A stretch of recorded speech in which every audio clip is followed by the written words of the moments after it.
जय हिंद दोस्तों, आप सभी का स्वागत है आपके अपने YouTube चैनल बायोलॉजी कॉन्सेप्ट में। आज का हमारा टॉपिक है ह्यूमन हार्ट। आज हम ह्यूमन हार्ट के बारे में जानेंगे।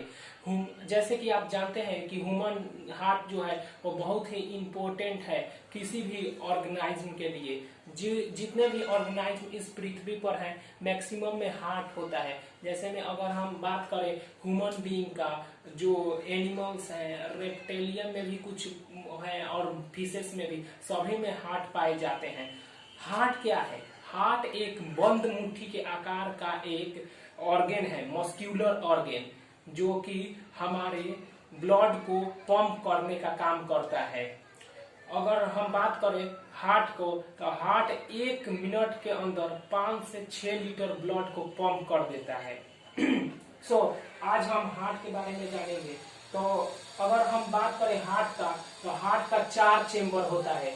तो अपर चेम्बर को हम लोग आर्ट्रियम कहते हैं और लोअर चेम्बर को हम लोग वेंट्रिकल कहते हैं।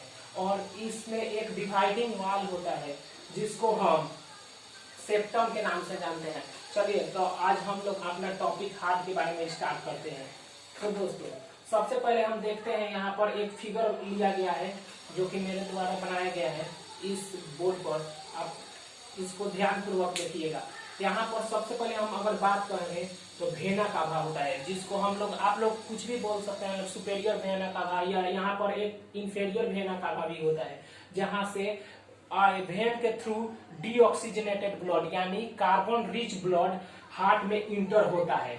और इंटर होने के बाद ये राइट आर्ट्रियम में आता है, और राइट आर्ट्रियम के बाद ये ट्राइकॉस्पिड वॉल्व, जो कि यहाँ पर 3 छोटे छोटे होल होते हैं, जिसको ट्राइकॉस्पिड वॉल्व बोला जाता है, उसके द्वारा ये राइट वेंट्रिकल में इंटर होता है। राइट वेंट्रिकल के द्वारा ये बाहर निकल जाता है पल्मोनरी आर्टरीज। दोस्तों, आपको बता दिया जाए कि पल्मोनरी शब्द जहां भी लग जाए, आप लोग समझ जाइएगा कि वो चीज हमारे फेफड़ों से यानी लंग्स से जुड़ा हुआ है, क्योंकि पल्मोनरी का मतलब ही होता है, पल्मोनरी एक बायोलॉजिकल टर्म है जो कि फेफड़ा से जुड़ा हुआ होता है। यानी सीधे शब्द में बोला जाए तो फेफड़े को ही पल्मोनरी बोला जाता है। और पल्मोनरी आर्टरीज और पल्मोनरी वेन का जो रोल होता है, यहाँ पर हार्ट में लगने के बाद ये रोल उल्टा हो जाता है। पल्मोनरी आर्टरीज है जिसका काम होता है डीऑक्सीजनेटेड ब्लड को राइट वेंट्रिकल से कैरी कर यहाँ पर राइट वेंट्रिकल से कैरी कर ब्लड को सीधे लंग्स तक पहुंचाने का। और जैसे कि आप लोग मैकेनिज्म ऑफ ट्रांसपोर्ट और मैकेनिज्म ऑफ ब्रीथिंग पढ़े होंगे और मैकेनिज्म ऑफ रेस्पिरेशन पढ़े होंगे, उस विधि से अगर देखा जाए तो लंग्स में एल्वेली में गैसेस का एक्सचेंज होता है। कार्बन डाइऑक्साइड हमारा बॉडी से आउटसाइड होता है डिफ्यूजन प्रोसेस के माध्यम से, और ऑक्सीजन हमारे बॉडी में एटमॉस्फेयर से इंटर होता है और हम लोग जो सांस लेते हैं। तो ये जो ब्लड गया है पल्मोनरी आर्टरी से, ये लंग्स में जाकर O2 से मिल जाता है। और जैसे कि O2, और इसका हेल्प करता है कौन? इसका हेल्प करता है हेमियोग्लोबिन। हेमियोग्लोबिन वो पिगमेंट है जो कि मदद करता है हमारे ब्लड को O2 मिक्सअप करने में। और यहाँ से लंग से ऑक्सीजनेटेड ब्लड होकर निकलता है पल्मोनरी वेन के थ्रू, और फिर से ये लेफ्ट आर्ट्रियम में इंटर होता है। और लेफ्ट आर्ट्रियम में इंटर होने के बाद ये बाइकॉस्पिड वॉल्व के द्वारा ये लेफ्ट वेंट्रिकल में आ जाता है, और लेफ्ट वेंट्रिकल के द्वारा ये आरोटा के थ्रू पूरे बॉडी पार्ट में चला जाता है, जैसा कि आप लोग समझ गए होंगे। और जितने भी यहाँ पर हम अलग अलग चीज लिखे हुए हैं, जैसे आप लोगों को मैं शुरुआत से बता दूं कि बाइकॉस्पिड वॉल्व को ही मिट्रल वॉल्व बोला जाता है। और यहाँ पर हम जैसे कि बता दें, और ये जो दोनों इस रास्ते को कनेक्ट करता है, उसको सेमी लूनर वॉल्व कहा जाता है, जो कि आरोटा और पल्मोनरी आर्टरी को कनेक्ट करता है। उनका जो कॉमन वॉल्व होता है उसको हम सेमी लूनर वॉल्व कहते हैं। और ये जो है ये सेप्टम है, सेप्टम यानी जो डिवाइडिंग वाल है हार्ट का जो डिवाइडिंग वाल है। जो अपर चेम्बर होता है हार्ट का, वो थोड़ा छोटा होता है as comparison to lower chamber ventricle से, और ये इसका जो वाल होता है डिवाइडिंग वाल, वो थोड़ा मोटा होता है।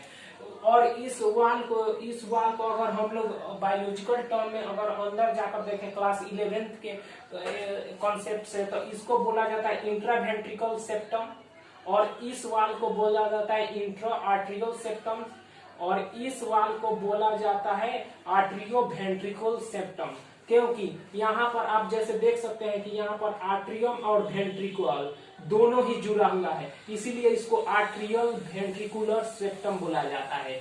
और जैसे कि आप लोग यहाँ पर देख रहे होंगे कि यहाँ पर कुछ मेम्ब्रेन है जो कि हार्ट को घिरे हुए रहते हैं, जो आउटर अगर ये मेम्ब्रेन ना हो तो हार्ट जो है हमारा पापड़ की तरह सिकुड़ जाएगा।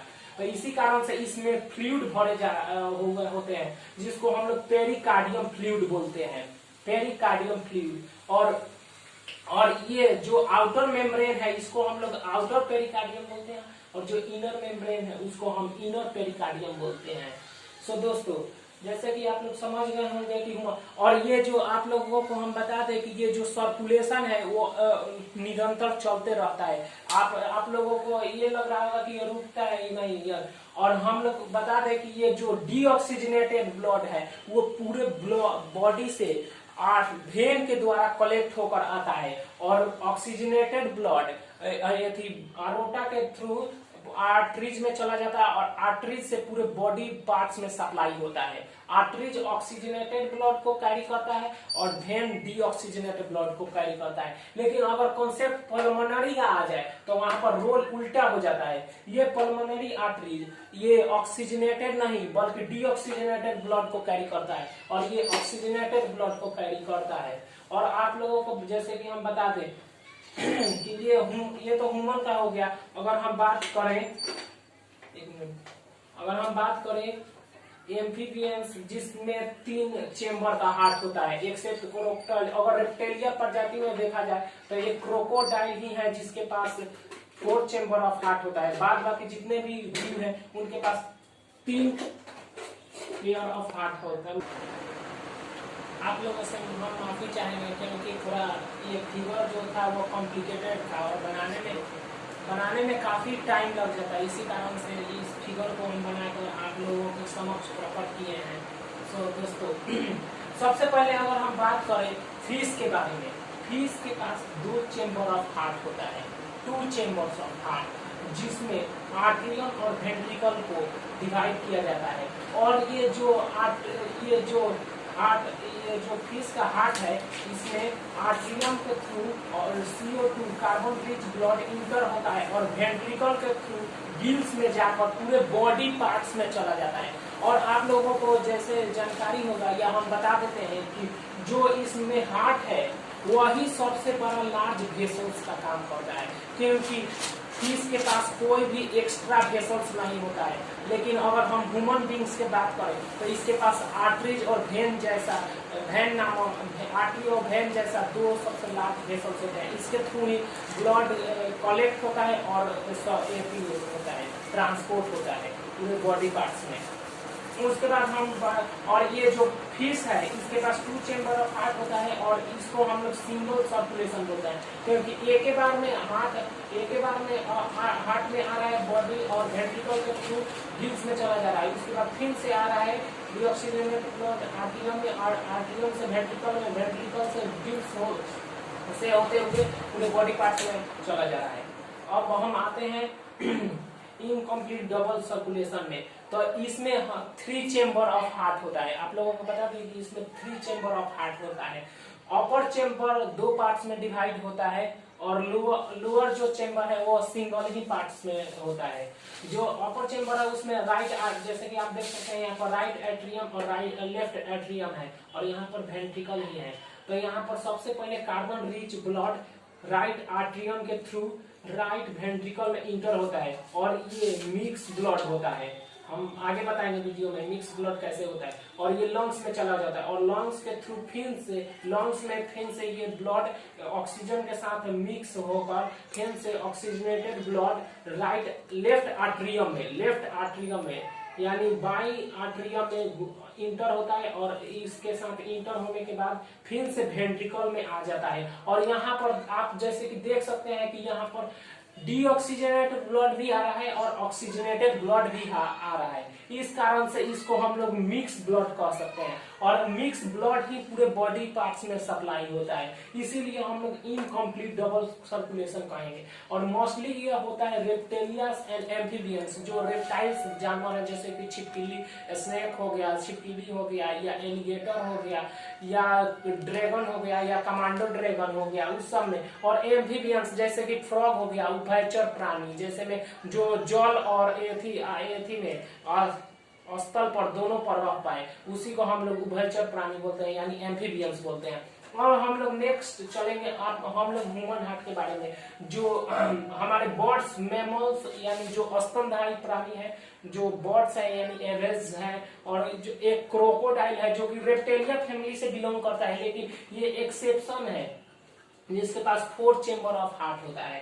तो यहाँ पर आप लोग पहले ही वीडियो में बताया जा चुका है कि हम सबसे पहले ये ब्लड वेन के थ्रू, वेन जो हमारा ब्लड वेसल है उसके थ्रू वेना कावा से, सुपेरियर वेना कावा से इंटर होता है राइट एट्रियम में, और राइट एट्रियम से यहाँ पर 3 होते हैं वॉल्व होते हैं, जिसको हम लोग ट्राइकस्पिड वॉल्व बोलते हैं। उसके थ्रू इंटर होकर राइट वेंट्रिकल में आता है, राइट वेंट्रिकल से इंटर होकर ब्लड प्लमोनरी आर्टरी के थ्रू लंग्स में चला जाता है, और लंग्स में ऑक्सीजन के साथ मिक्स होकर वो फिर से बाहर निकलता है, और प्लमोनरी वेन्स, इस बार प्लमोनरी वेन से वो बाहर निकलता है O2 ऑक्सीजनेटेड ब्लड के साथ, और फिर से वो लेफ्ट आर्टरियम में इंटर होता है, और लेफ्ट आर्टरियम से बाइकॉस्पिड वॉल्व या मिट्रल, या उसको हम लोग मिट्रल वॉल्व भी कहते हैं, उसके थ्रू लेफ्ट वेंट्रिकल में इंटर होता है, और आरोटा के थ्रू, आरोटा जो कि सबसे बड़ा ब्लड वेसल्स है पूरे हमारे बॉडी में, इसी के थ्रू पूरे बॉडी पार्ट्स में ब्लड का सप्लाई होता है। और ये छोटे छोटे ब्लड कैपिलरीज और आर्टरीज और वेन्स यानी छोटे बड़े बड़े ब्लड वेसल्स यानी आर्टरीज, वेन्स और कैपिलरीज से जुड़ा हुआ होता है आरोटा, और इसी को हम लोग कंप्लीट डबल सर्कुलेशन बोलेंगे। और जैसे कि आप लोग जानते हैं जिसमें 4 चेंबर होता है, और इसका अगर हम एग्जांपल का बात करें तो यहाँ पर क्रोकोडाइल्स होता है, बर्ड्स होता है, और मैमल्स होता है। सो इसी तरह आप लोग हमारे चैनल पर प्यार बनाए रहेंगे। यहाँ तक हमारा लेक्चर समाप्त होता है, और अगर ये वीडियो अच्छा लगे तो लाइक कीजिए, शेयर कीजिए और सब्सक्राइब करिए। मिलते हैं नेक्स्ट वीडियो में। जय हिंद, जय भारत।